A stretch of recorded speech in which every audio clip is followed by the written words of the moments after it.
Alright, in today's episode we will build the second enclosure attached to the desert house, and that is for the Fennec Foxes. So let's get right into it.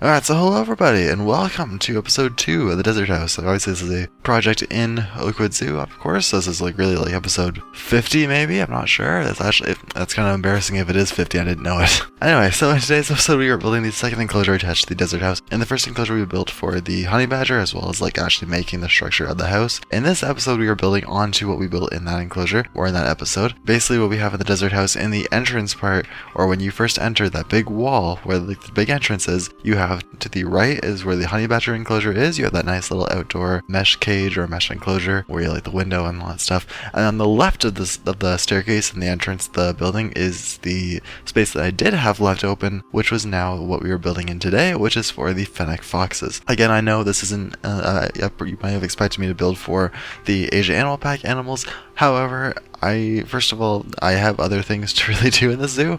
And again, if you've been catching up with episodes or past couple episodes, you know that I wasn't really planning on doing anything with Asia as of yet. I was honestly going to plan to go towards Africa next after South America. And while I will change my plans to encompass Asia more, I still want to finish up some stuff in South America and Africa, like the Desert House. So I think my main priority currently would be finishing the Americas Pavilion, because that is something I really want to do. I'm going to be working on the capybara enclosure after I finish with this episode, which by the time this is going out, it's obviously been finished with. And then other than that, there are a couple more enclosures I would like to do for South America, and then I do hopefully want to get the Desert House finished. I think that the Desert House is going to be something, after this episode, is going to be something that we will work alongside Asia, because I don't want to spend, if we combine, we have about 3 more episodes of the Desert House, plus whatever left is from the South America section. That's a lot of episodes, and that's probably going to be up to 7 or 8 episodes in total, and I don't want to do that many before Asia, because I do want to start in Asia, because I do have a lot of plans for it, especially one section that I'm particularly interested about, which I can't remember if I mentioned last video, but I won't mention it here because I want it to be a surprise. But I'm very looking forward to what it's going to be. It's going to be a very themed section. That's all I'll say. I did promise that after this episode we will be doing a zoo tour, which I am going to follow up on. We have lots of stuff going on. I might do, I don't know, I want to finish the capybara enclosure first, because that kind of rounds out the whole South America section. I don't know, I might do this at the capybara section first, or the capybara enclosure first, and then a zoo tour. Anyway, let's talk about the actual enclosure in this episode. So, Fennec Fox enclosure, you'll notice that this one, if you notice in the introduction, is again, this is going to the left of the entrance, and this is another enclosure that is entirely made out of mesh. And again, this is a mesh cage that is made up of over 700 pieces. The exact same, actually, as the other mesh enclosure from the honey badgers. And I really gotta stop doing these mesh enclosures because they're racking up the piece count a lot. And I found that the piece count still obviously matters no matter where it is, but I think it's more crucial when you put a bunch of high piece inventions, I guess, nearby each other in the same location, which is why I'm kind of getting skeptical of this. But I'm still obviously going to do one more mesh enclosure for these sand cats, which I mentioned in the last episode. Again, the remaining species that we have are the sand cat, the African spurred tortoise. I don't know if I revealed the sandcat, but who cares? The remaining species that we're going to be building for here are the sandcat, the African spurred tortoise, and also teased it in the last episode if you saw it, but we'll also be building an enclosure for both the African crested porcupines and meerkats in the same enclosure. So that will be going on the other side of the house as well. So we'll have 5 in total enclosures. It's going to be tricky to kind of fit in all the indoor sections of these animals, but anyway, with the Fennec Fox enclosure, this is another mesh enclosure, and it took a bit of time.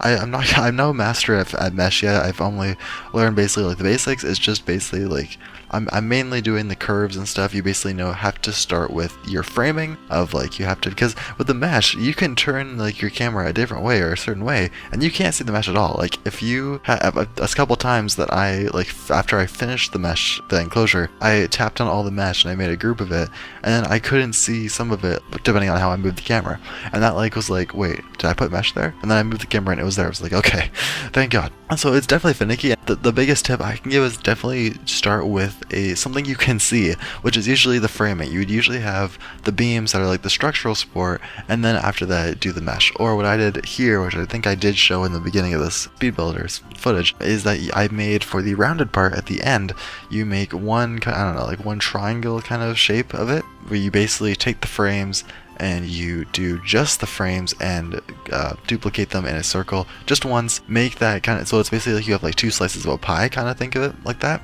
And then with that, put the mesh in between the 2 frames. Just on one of them, you can delete the other side of it. And then after that, you have your 1 slice, I guess, of pie here, and then you would duplicate it over and over again until you have the full circle, and then cut off half of it. Very similar to how you would do any kind of circular like building or dome or whatever, but in this case it is a bit more finicky because you have mesh instead of, which is not just a wall. It's like first of all, it's a non-grid item, and it's also one that is pretty difficult to like work with because of like the certain angles you can. It's very finicky. I really hope that with Planet Zoo 2, I don't know if we're getting another DLC, but I highly doubt we will get actually useful pieces from it. And I know that that's kind of an overreach one because I know that the past few packs have given us some good sets, but I really doubt that we'll get anything really useful like triangular mesh or hexagonal mesh or something that is not just squares and rectangles, because as much as I do love that we have mesh, it is very useful, it is not great for everything, and that's really unfortunate. In an ideal world, I would really hope that in a Planet Zoo 2 that we get either like more mesh pieces, obviously, like in different shapes, or that we get like a mesh system where you can just automatically drag, kind of like the slope tool in Jurassic World Evolution 3, if you've seen that, or the path tool in Planet Coaster 2, where you do like, you just drag your mouse over an area and then it automatically builds mesh. I don't know how that would work in like a 3D manner because you're doing it like, I don't know. I've noticed that they're doing a lot of those. In Planet Coaster 2, you have the drawing tool, or like the dragging tool with paths, where you just automatically like draw where you want the path to be, and then you let go, and then it just places there. And you see the exact same thing in Jurassic World Evolution 3 with these like the terrain tools, because that's another big takeaway from the new game. It is where you basically drag your mouse, and then wherever that line is that you made, it automatically makes it like a slope of terrain when you let go, which is amazing. I love that. I love that they're actually going into more of like the new sides of making stuff, because with this stuff, it's very similar, at least with the terrain in Jurassic World Evolution, it's very similar to Planet Zoo, just less extreme. And this, you're now actually giving like you're actually given the new idea or new function of just drawing what you want and it'll automatically place it there. That's really interesting to me, and we haven't seen that in Planet Coaster 1 or Planet Zoo 1, or at least not that I really can think of off the bat. So it's really interesting. I do think we'll get probably some of those in Planet Zoo 2. I haven't seen, or at least I don't know, Jurassic World Evolution 3, anything about like the pathing system. I don't know if it's really that bad. It looks pretty similar to Planet Zoo, like how Planet Zoo works, I guess. It's a bit different because you can automatically drag where how long you want the path to be, so I guess that's a bit changed. So I'm wondering if they're going to completely renovate that just like they did with Planet Coaster 2 and do like the draw tool and stuff. Maybe. Not sure. That would be pretty interesting if they did. I don't think it really needs to happen because I was pretty satisfied with Jurassic World Evolution 2's pathing systems, but who knows. And I do have some videos coming on Jurassic World Evolution 3. I know I've talked about it in a couple Planet Zoo videos, which it probably shouldn't be because it's a different game, but I'm not going to be making a video about like my excitement for the announcement because again we basically just expressed that through these couple of videos, but I will be making a couple of videos that is going over stuff like the species roster and my hopes for the game, especially as also we're probably getting more stuff on it with every Frontier Unlocked stream, which I was kind of disappointed in the last one, which I guess we do have to talk about in a separate video. But there was a lot of disappointments in the recent Frontier Unlocked stream. It didn't go over that much for Jurassic World Evolution 3. We didn't get any really new stuff other than just a couple like a few seconds of new footage. And then other than that, for Planet Zoo, they did not confirm a new DLC. They did show the trailer of the Asia Pack, but they didn't confirm a new DLC is on the way. So this could mean that it's either I see it as maybe like a 60-40 shot. 60% of me in saying that this is the end. This is it. We're not getting any more packs. We're going to be going straight into next year with Planet Zoo 2, which I can honestly I do really think that's going to happen because we knew that there was going to be 3 CMS management games in 2024, 2025, 2026. 2024, Planet Coaster 2. And 2025, Jurassic World Evolution 3, which so far is looking really good. And then we have one more game next year, which I can only think they're gonna do a sequel to Planet Zoo. Not only because the other 2 games the other 2 properties have had sequels, but Planet Zoo is the game that they've made the most money off of. So it makes sense that they would try to profit from it even more and do another pack. Or not another pack, another game. I can't see them really doing it very another big Planet game like Planet Golf or Planet, I don't know, there's a bunch of different like sports or Planet City that people have suggested. I just can't really see it, and I can't see it's either basically a lot of the main ideas I see is either ideas that are very zoned in and they don't give you that freedom or really possibilities that the Planet games do, or it's an idea that is so close to the games we have that it doesn't warrant a new game, or it's like a separate game when you could just build it in Planet Zoo and Planet Coaster, like a Planet Oceans game, which was one that I thought of, which would basically combine with like protecting the oceans, doing like water parks and water sanctuaries. But then again, you can make water parks already in Planet Coaster too.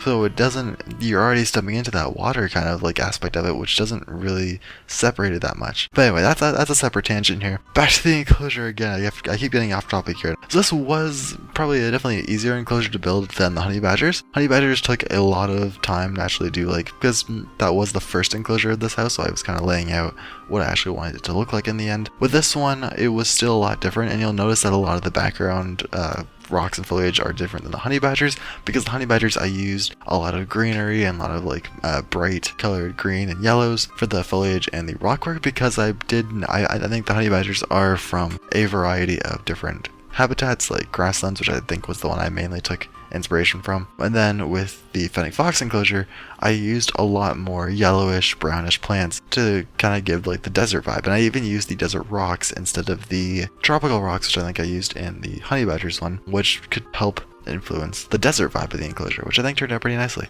The indoor enclosure is relatively very similar vibes to the other indoor enclosure for the honey badger.